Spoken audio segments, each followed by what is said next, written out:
Okay तो ये chapter 64 की लास्ट वीडियोस के अंदर जो भी कुछ हमने पीछे पढ़ा है, जितनी भी मूवमेंट्स वगैरह वो सब बार बार जो वो रिपीट होती रहेंगी। तो ये जो मूवमेंट ऑफ स्मॉल इंटेस्टाइन ये दो तरीके की होती है, एक होती है मिक्सिंग, एक होती है प्रोपल्सिव। ये मैंने पहले भी पढ़ा था।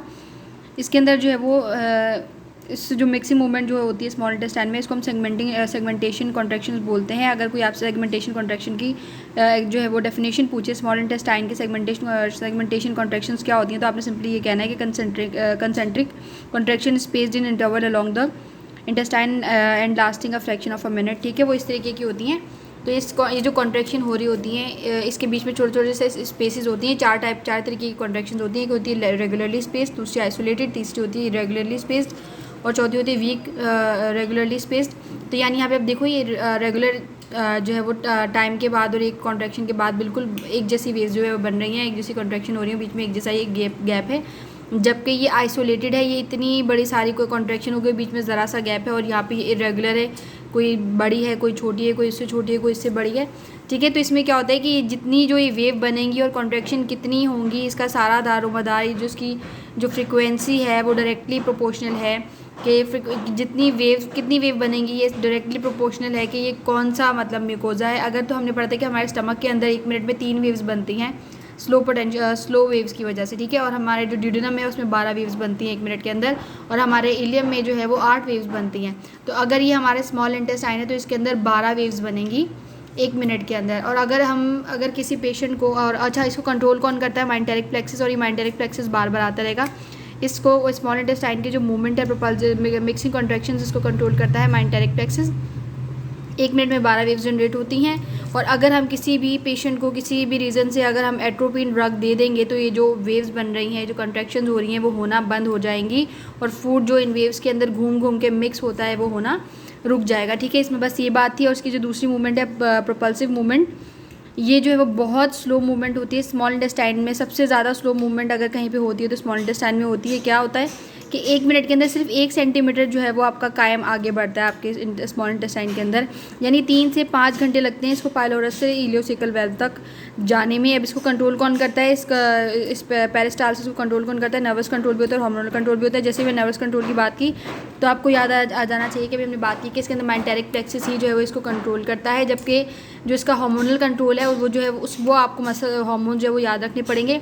इसके अंदर जो गैस्ट्रिन सीसी के इंसुलिन, मोटिलिन और सेरोटोनिन जो होता है वो इसकी जो मूवमेंट और मोटिलिटी को इन्हांस करता है, हेल्प करता है कि मूवमेंट हो, पेरिस्टालसिस हो। जबकि जो सीक्रेटिन है और ग्लूकागोन है वो इनहिबिट करता है इसकी एक्टिविटी को। ठीक है, अब इसमें इस पैराग्राफ में थोड़ी सी इंपॉर्टेंट बात वो ये बताई गई है कि जो इसमें जो स्मॉल इंटेस्टाइन में जो पेरिस्टाल्टिक मूवमेंट होती है ना, उसका काम सिर्फ ये नहीं होता कि जो आपका कायम है उसको आगे बढ़ाए, बल्कि इसका एक काम ये भी होता है कि समटाइम्स क्या होता है ना कि आपका जो फूड है, मैं पिक्चर से आपको समझाती हूँ।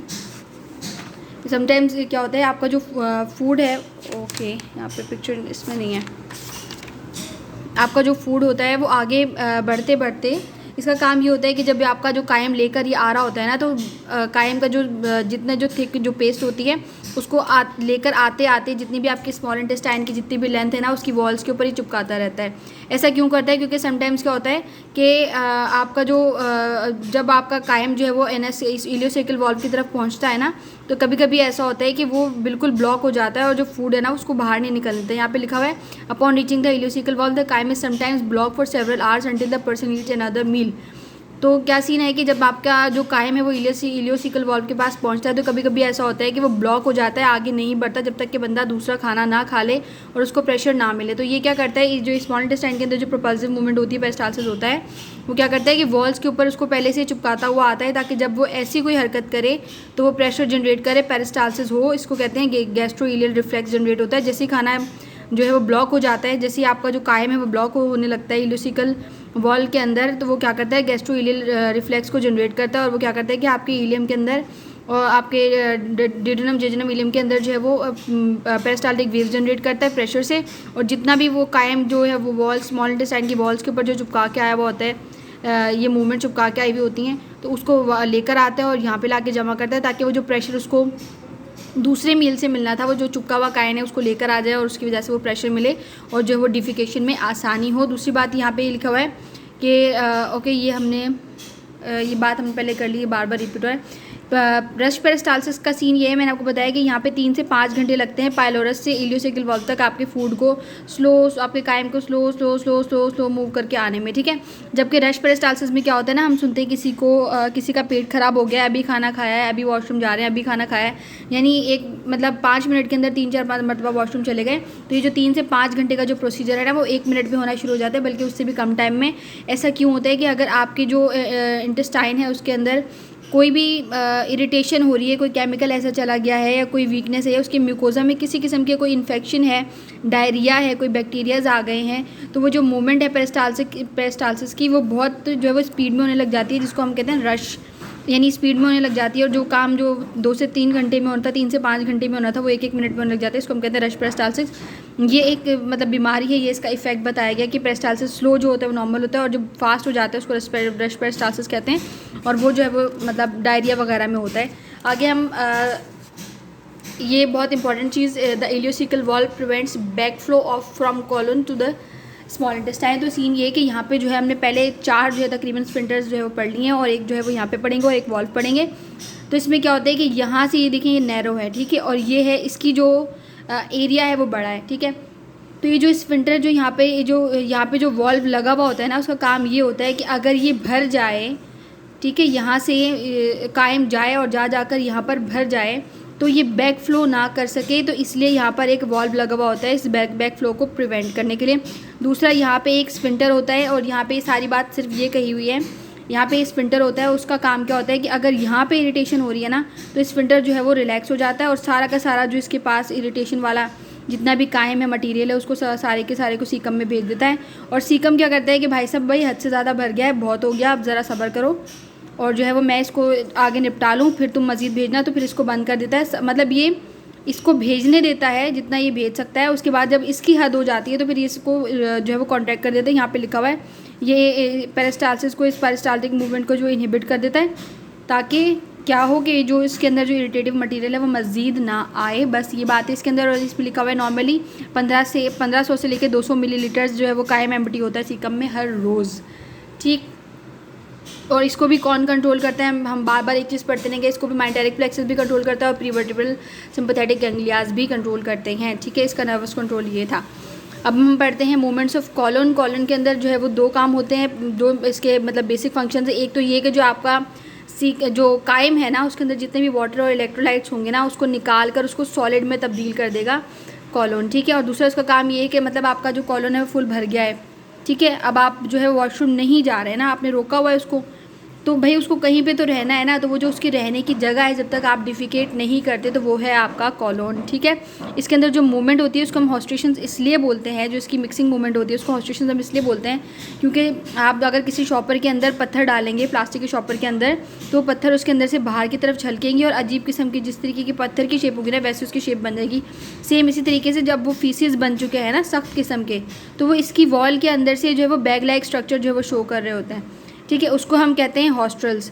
तो इस वजह से इसका नाम हॉस्ट्रेशंस पड़ा हुआ है, इन मूवमेंट्स का नाम हॉस्ट्रेशंस पड़ा हुआ है। बहुत स्लो इसके अंदर मूव करते रहते हैं, मिक्स होते रहते हैं, ठीक है, इसलिए इसको हॉस्ट्रेशंस बोलते हैं।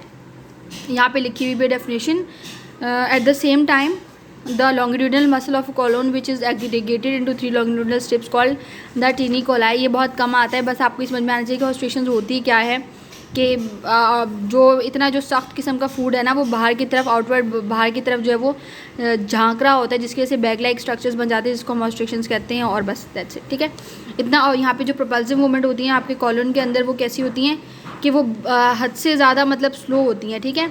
अब इसको मास मूवमेंट इसलिए बोलते हैं क्योंकि जो आपका कायम है वो कायम तो रहा नहीं है, वो सख्त से जो है वो फीसिस में जो तब्दील हो चुका है, तो अब वो यहाँ पे जो यहाँ से मूवमेंट करता है वो बहुत स्लो करता है, यानी उसको 8 से 15 घंटे लगते हैं आपके कायम को क्या करने में, कि वो इलियोसिकल वॉल्व से लेके आपके कॉलन तक पहुँचे।